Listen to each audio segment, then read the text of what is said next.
galera! Estamos chegando, né, no final da nossa jornada, penúltimo episódio. Porém, tenho certeza que também será um papo muito enriquecedor, esclarecedor e de muitos aprendizados. Hoje a gente vai falar sobre a área da nutrição, focando na área da residência. E para conversar com a gente tem o prazer de estar aqui com Riqueciane, e eu vou dar a palavra para ela poder se apresentar para vocês. Oi, Riqueciane! Oi, pessoal, tudo bom? Me apresentando um pouquinho aqui para vocês, eu me chamo Riqueciane, sou nutricionista formada pela Universidade de Fortaleza, sou aqui de Fortaleza, né, Ceará.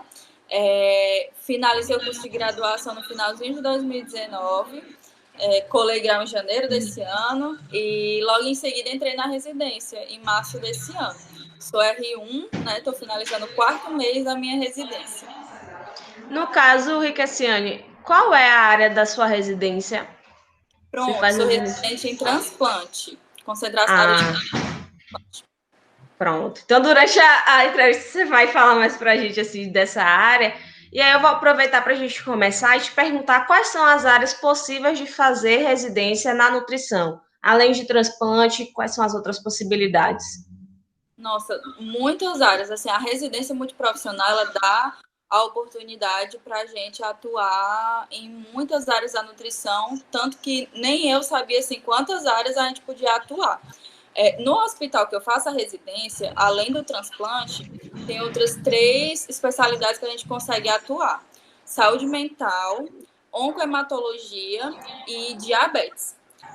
A área do transplante, a gente tem no hospital a concentração em renal, transplante renal e transplante hepático, e a parte do transplante de medula óssea, e a gente tem a oportunidade de atuar no transplante pulmonar, em outros hospitais que a gente consegue ir a campo.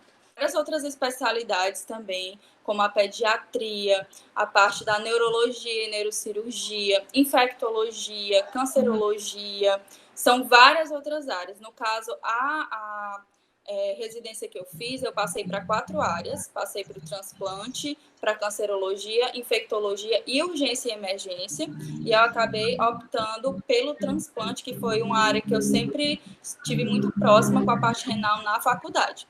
E aí, no hospital que eu faço a residência, a gente tem a oportunidade de atuar em áreas que não são só a nossa área do transplante, como, por exemplo, a clínica médica, terapia intensiva, cirurgia. Dentro do próprio hospital, a gente vai rodando, que a gente chama, em outras enfermarias. E aí, dentro da nutrição, a gente consegue ter essa oportunidade de atuar em muitos campos do conhecimento. Massa. Como foi o seu processo seletivo, assim, no sentido de como é a prova, como você se preparou, que dica você dá para a galera que está querendo fazer residência? Conta para a gente aí como é que foi essa sua trajetória. Pronto. O meu período de estudo para residência foi um período assim muito intenso. Eu comecei a estudar no meu último ano da graduação. Então, desde esse período que eu decidi que eu queria fazer residência, eu passei a me dedicar a respirar a residência antes mesmo de começar. E aí eu optei por esticar mais um semestre da minha graduação. Eu estava já entrando para o último quando eu decidi que queria estudar. E aí eu resolvi esticar mais um, porque eu ainda tinha estágio, TCC, e eu queria também me dedicar a estudar. Sim. E aí eu decidi que eu queria fazer essa residência. Não sabia ainda qual área exatamente, mas sabia que era esse processo seletivo que eu queria fazer. E aí eu peguei o edital da prova e fui estudar o edital. Vi direitinho como é que o processo seletivo funcionava, olhei todos os assuntos que eles cobravam, que é basicamente quase toda a nutrição. Peguei também a parte da prova de títulos, que é uma parte muito importante, que às vezes algumas pessoas esquecem, mas que é uma fase de prova muitas vezes decisiva, né, quando tem muito empate, quando as pessoas estão muito próximas. E aí eu analisei tudo isso para eu conseguir estudar os assuntos que eu precisava e para conseguir todos os títulos que eu ainda não tinha. Consegui ainda muita coisa. E aí, durante esse penúltimo semestre, eu entrei em grupo de pesquisa, entrei em liga acadêmica, projetos voluntários, cursos online, várias coisas justamente para ir me encaminhando para esse processo seletivo. E aí, durante o estudo, eu usei um método que eu falo para estudar. No caso, eu pegava todo o assunto que eu precisava estudar, fazia todo um resumo, olhava qual a literatura que era mais direcionada para esse assunto, né? Tem 2 livros que são muito importantes na nutrição, o Krause e a Kupari, que a gente usa muito para estudar para esses processos seletivos. E aí eu peguei esses livros, fazia todo o meu resumo, resolvia muitas questões, que também é uma parte muito importante, e aí eu fazia também sempre revisões. Então, diariamente, eu fazia a revisão do assunto, 15 a 30 minutos, e eu começava a estudar os próximos assuntos. E aí eu fiz isso durante todo o ano. No período do estágio, né, que na minha faculdade são 6 meses, é diferente um pouquinho de outras faculdades de nutrição, que tem um período mais reduzido de estágio. Ficou bem difícil, porque eu não estudava na mesma cidade onde eu morava. Eram 2 horas para ir, 2 horas para voltar. Então, eu passava praticamente um turno no caminho da faculdade, tendo que conciliar com essas atividades extras que eu optei por fazer, né? E com os estudos para residência. Mas, como era uma coisa que eu tinha muito clara, que eu queria muito, eu queria me formar e seguir a área hospitalar. Então, isso foi me dando força para sempre estar estudando. Eu estudava assim, diariamente mesmo, para chegar no dia da prova, fazer uma boa prova e realmente começar a residência assim que eu terminasse a graduação. E graças a Deus deu tudo certo. Que bom, Enriqueciane. No caso, a sua prova tem a parte teórica com temas de SUS e da nutrição. Como é que é essa prova? Tem também análise curricular? Pronto, a parte da prova, ela engloba tanto o SUS quanto a área específica. Foram 10 questões de SUS, questões bem extensas, mais 10, e 40 questões de residência, de nutrição, no caso, 50 questões. E aí, a parte das questões de nutrição eram mais curtas, bem específicas, eram bem objetivas, ou sabe ou não sabe. E é uma prova que ela não é cansativa por não ter tanta leitura, as questões são mais objetivas, né? Quem vai prestar essa prova consegue ver pelas provas anteriores e se torna um pouquinho diferente dependendo da residência. E aí, 50 questões no total. E aí, em seguida, vem a parte da prova de títulos. A prova de títulos, eles têm uma lista com tudo que eles pedem, são várias coisas, englobando aquelas coisas que eu falei, né? Grupo de pesquisa, liga acadêmica, projetos voluntários, curso de extensão, residências, que tem a parte da entrevista, né, também. Sim, Só sim. que, na minha, são basicamente essas 2 fases. Certo. E aí, aproveitando que a gente já está falando do processo seletivo, eu queria saber que dica você dá para a galera que quer fazer a residência, né? Além de seguir seu Insta, porque eu já percebi que você dá muitas dicas lá. Teria alguma outra dica? Bom, a dica que eu dou para quem quer, né, prestar o processo seletivo para residência é tentar estudar o mais precocemente possível, né? Se já tem isso na cabeça, já sabe que quer, não deixar para muito próximo. Né? Tem gente que pensa assim, vou estudar quando sai o edital, mas tem os editais anteriores. Então, assim, é uma prova que não é fácil, não é uma coisa simples, é uma prova concorrida, geralmente as residências são muito concorridas, então é realmente não deixar para a última hora, procurar um método de estudo, porque às vezes também as pessoas passam muito tempo estudando, mas às vezes não sabem exatamente como estudar, acabam se perdendo, e isso faz com que a pessoa não consiga chegar ali naquele objetivo, né? Às vezes não está traçando um caminho muito assertivo para passar naquela prova. Então, são as 2 dicas que eu dou. Ótimo, Enriqueciane, muito bom. Deixa eu te perguntar, como é a sua residência? Como é que ela é estruturada, assim, os estágios que vocês rodam, tem prova, tem aulas teóricas? Pronto. Na minha residência, é dividida em carga teórica e carga prática, né? Até 80% da residência ela é toda prática e tem esses 20% de carga teórica. Falando um pouquinho primeiro da parte prática, a gente passa esses 80%, né, que é mais ou menos 45 horas semanais, na prática mesmo, no serviço, atuando, na enfermaria, né, quem é da parte hospitalar. E aí a gente vai fazer todas as atribuições que a gente tem na enfermaria. E aí a gente faz 5 dias na semana, que podem incluir tanto a semana quanto o final de semana. Nem todas as residências são assim, mas a gente, no caso da minha, dá os plantões no final de semana, que aí é decidido na escala do mês, né? Vai diferenciar. Independente do dia da semana, são 5 dias. Quem trabalha no final de semana tem o direito a uma folga na semana. Em relação à carga teórica, é dividida tanto em teórica quanto teórica prática, que no caso inclui sessões clínicas, seminários que a gente precisa dar, aulas mesmo que a gente vai discutir, e também a questão das disciplinas. A gente tem disciplinas na residência e a gente é dividido em 3 partes de disciplinas. No caso, disciplinas de eixo transversal, que a gente faz disciplinas com todos os residentes, independente da área, independente da especialidade, independente da área da saúde. Temos as cadeiras que são de eixo longitudinal, que são da área do transplante, mas das diferentes áreas da saúde, né? Fisioterapeuta, nutricionista, etc. E as cadeiras específicas, que são da parte da nutrição. Até o momento, eu fiz uma disciplina relacionada à SUS, né? Por conta da pandemia, teve várias coisas que impossibilitaram, as sessões ficaram paradas um tempo, mas tudo isso a gente vai vivenciar durante todo esse período.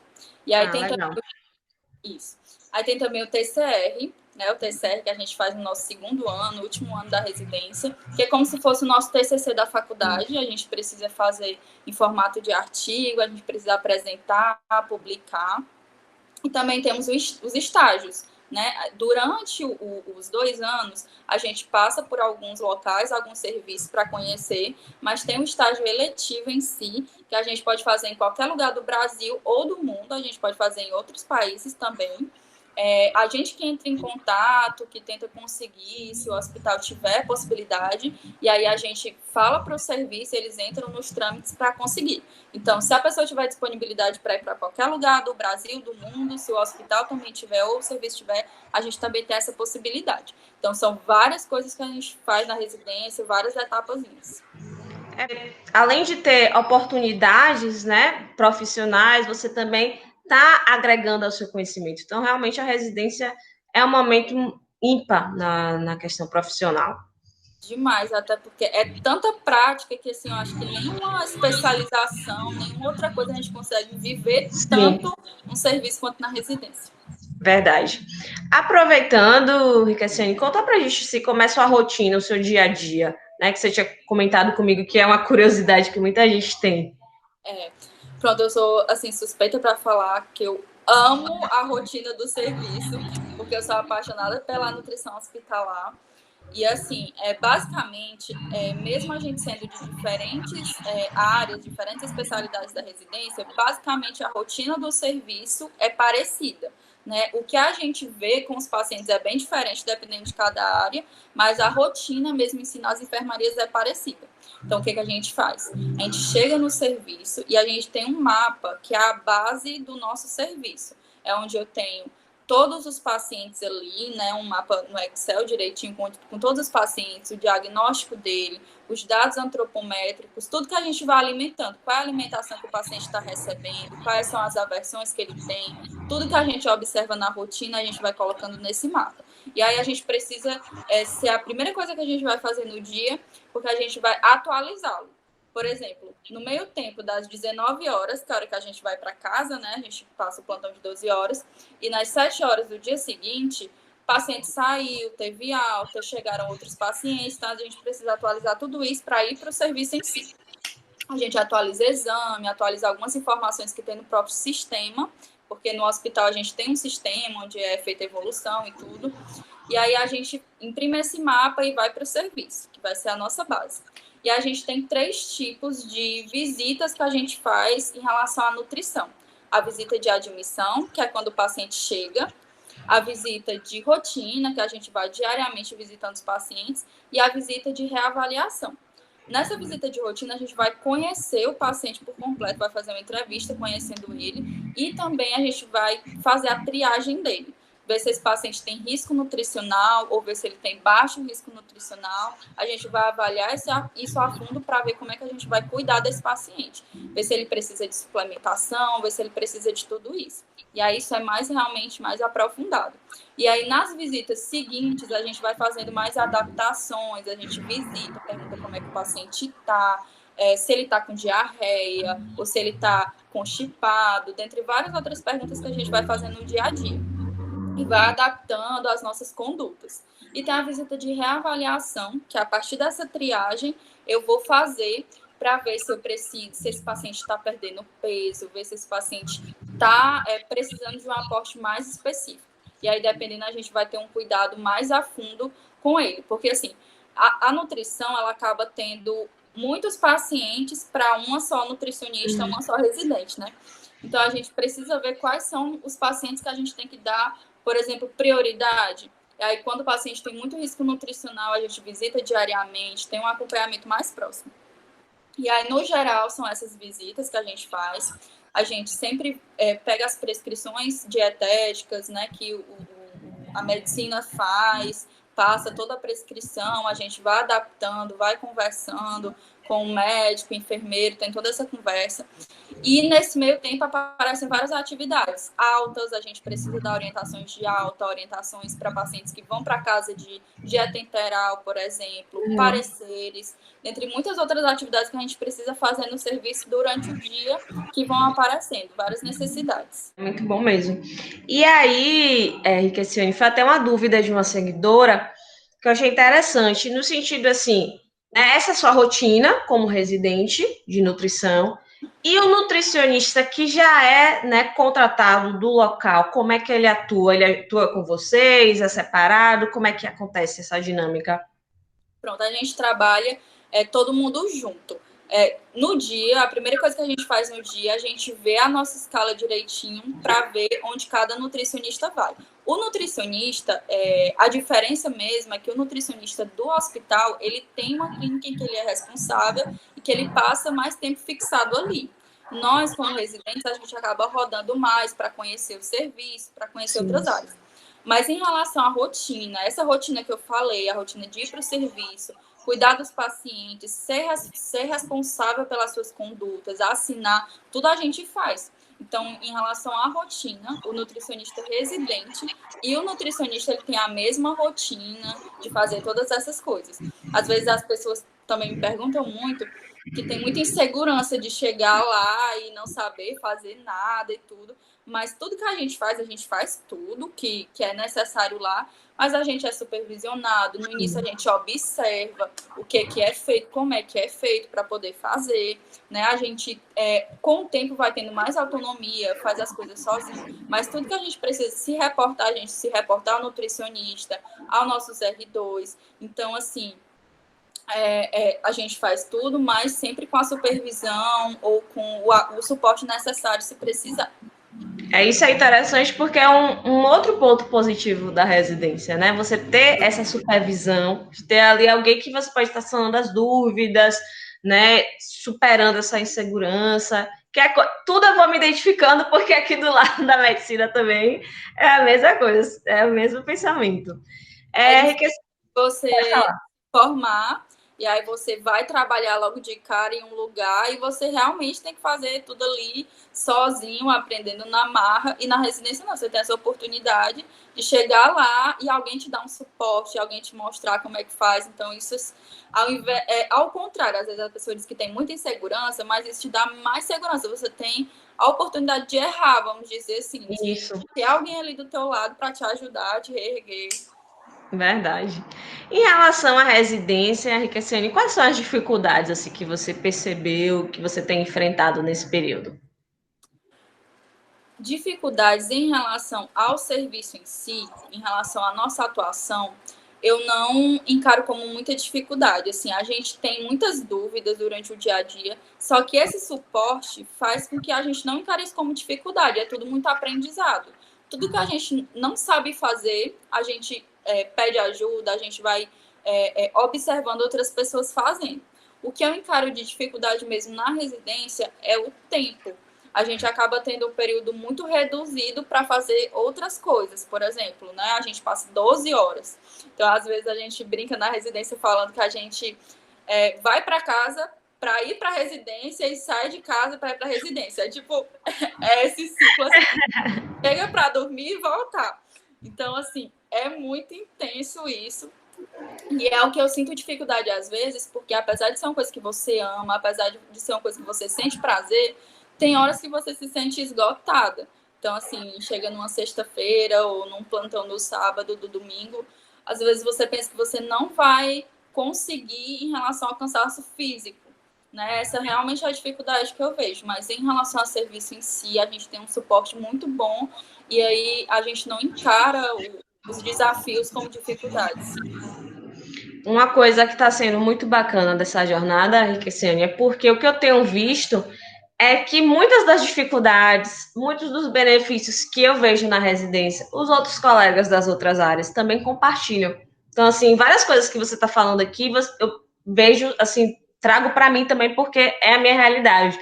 Então, só reforça mesmo o quanto a gente precisa cada vez mais dialogar com os demais profissionais, porque isso, inclusive, é até uma questão de suporte, né? Se você tem com quem você falar das suas dificuldades, né?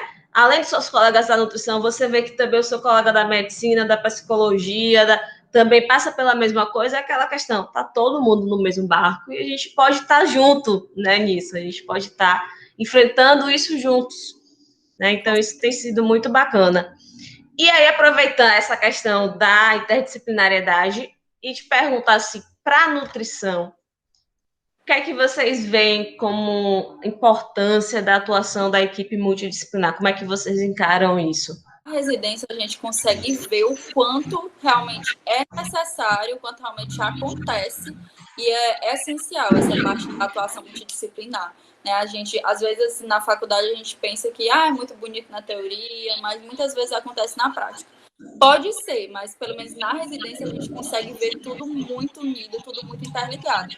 Então, assim, no serviço, tanto eu como profissional da saúde preciso dos outros profissionais da saúde, quanto o paciente precisa da gente todo mundo unido. Então, por exemplo, um paciente, ele está com diarreia e o enfermeiro, como ele está ali muito próximo, ele acaba sabendo primeiro que o nutricionista. Aí ele vai lá e conversa. A gente vai ver o que a gente pode fazer, a gente conversa com o médico. Se é um problema mesmo que foi relacionado à nutrição, se não foi, se pode ser ajustado uma outra coisa. Então, a gente sempre está conversando. Nem sempre a gente está junto no mesmo espaço físico. Por exemplo, a nutrição tem a parte do setor em que a gente fica, mas a gente sempre vai ao serviço procurar um médico, procurar um enfermeiro, procurar o fonoaudiólogo. É muito interessante a atuação do fonoaudiólogo junto ao nutricionista, que a gente vê muito na prática do hospital. A parte da fisioterapia, né, o fisioterapeuta, ele está tendo ali um trabalho com o paciente em relação a exercícios, e a gente consegue ajudar com a alimentação, depois daquele exercício, para dar um aporte nutricional maior. Então, a gente sempre está conversando para fazer essas condutas. A conduta de um vai ser ajudada pela conduta do outro. Então, a gente consegue observar demais isso na prática. Isso é incrível mesmo, realmente. Quando a gente vivencia isso, é muito bom.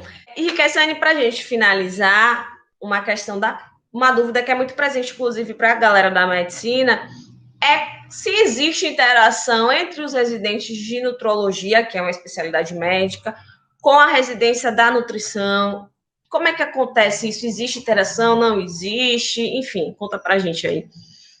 Bom, na minha prática, né, até o momento, eu realmente, sendo sincera, não tive contato com a parte da nutrologia. Outras residentes de nutrição já tiveram contato e a parte do nutrólogo, a gente tem uma staff nutróloga no hospital, né, que eu conheço, uma nutróloga com seus residentes. E aí ela faz parte da MTN, né, da equipe multidisciplinar de terapia nutricional, e ela é muito à frente, muito responsável pela parte da nutrição parenteral. No hospital, a atuação que eu vejo, que eu conheço, é em relação a essa parte mesmo da nutrição parenteral. Nós, como nutricionistas, não atuamos muito nessa parte, da parte da nutrição parenteral. E aí eles ficam mais à frente em relação a isso. E aí tem essa equipe multidisciplinar, onde é conversada as condutas, tem o nutricionista lá, e aí realmente é conversado tudo isso, mas em relação à convivência, à troca dos residentes de nutrição com os de nutrologia, até o momento eu não vivenciei na residência durante esse período. Beleza.